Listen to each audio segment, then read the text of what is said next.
சென்னக்குனி பொடி செய்யலாம் வாங்க. மிளகா போட்டுக்கிறேன். பட்டை மிளகா ஒரு 15 மிளகா பட்டை மிளகா இந்த அளவுக்கு சென்னக்குனி போட்டுட்டு எடுத்துக்கிறேன்.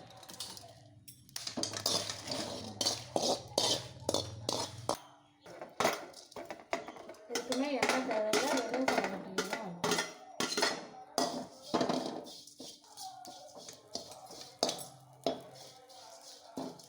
வந்துட்டு எடுத்துக்கலாம்.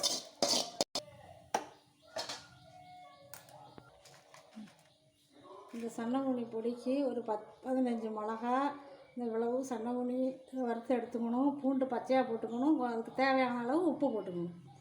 அவ்வளவுதான். இவ்வளோ உப்பு.